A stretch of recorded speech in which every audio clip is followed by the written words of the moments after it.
Hey there, my name is Amanda, and in this tutorial I wanted to share with you 5 basic embroidery stitches that are great for outlining. I'm going to be walking you through step by step how to complete each stitch, and I also have linked to a sampler pattern that I have for free. It's great to stitch along with and practice these stitches. The first stitch I wanted to go over is called the back stitch. You'll come up along a line and you'll make a small stitch.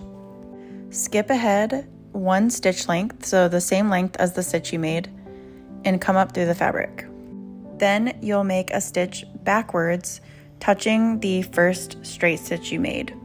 Again, you'll skip ahead 1 stitch length and come up through the fabric, and make a stitch backwards, touching the last stitch you made. This motion of working these stitches somewhat backwards is obviously why the name is backstitch. This stitch is great for letters, for outlining. It's truly great for pretty much anything, and it's a very, very easy and beginner-friendly stitch to use in any project.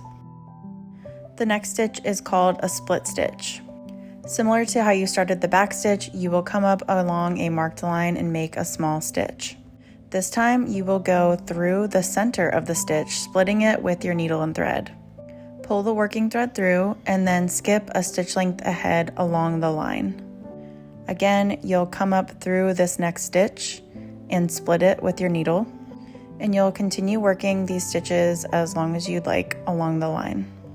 This stitch is also great for lettering, and it's also great to layer underneath of satin stitches to make them lay a little bit more nicely and get the edges cleaner. It's also a little bit easier to make this stitch even with an even amount of thread.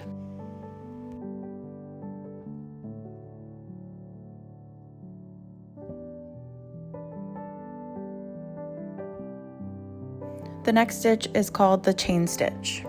Come up through the fabric along the line, and then you'll go back down through the same spot your working thread is coming up through. Begin to pull the working thread through, but you're going to keep a small loop along the surface of the fabric. Come up along the marked line with your needle a stitch length ahead, and you'll actually catch the loop, so you'll put your needle through the loop and pull it tight. To chain these together, you'll just go back down through the loop where your working thread is coming up through. Then you'll repeat the process. You'll pull the working thread until a small loop forms, and then you'll come up through the fabric with your needle through that loop. The chain stitch is one of my favorite stitches because it's very versatile. It's got a ton of different uses, including letters. You can do decorative borders with it, and there's a lot of different variations with it. I like it too because it's a little bit of a thicker line than a lot of these other outline stitches. And I know this isn't really the topic of the video, but it is a great fill stitch as well to add a lot of texture. To end this stitch, you'll just put a small stitch on top of the last little loop that you made. The next stitch is called a running stitch. Make 1 straight stitch along the line, and then you'll skip a stitch length ahead. Instead of going backwards like the back stitch, you will make a stitch going forward, so there will be space between each stitch. This stitch is probably the most basic and popular one you'll find, especially if you've done any hand sewing or quilting before, or sashiko embroidery. This is a very common stitch. I don't personally use this stitch a lot, but it's actually very fun to kind of vary the length of the stitches and stagger them to make decorative borders with it.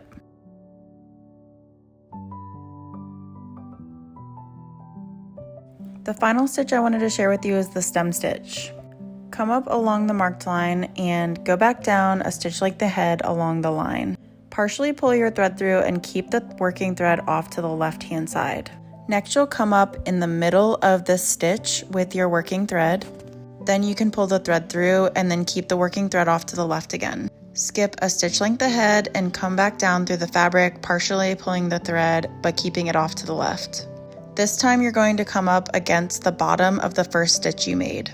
Pull the working thread through and then skip a stitch length ahead, and again come up at the bottom of the stitch you made.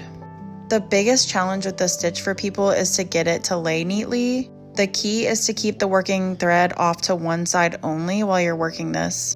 And you also want to make sure that the stitches lay directly along the line and they don't deviate away from that.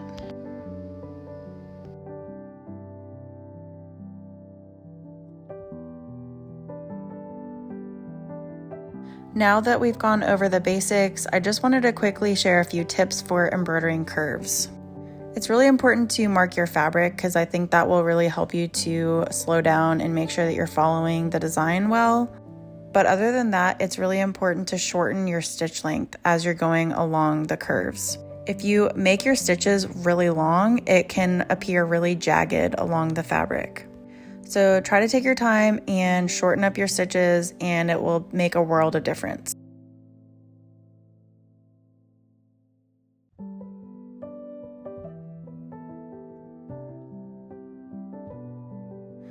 And that's pretty much it.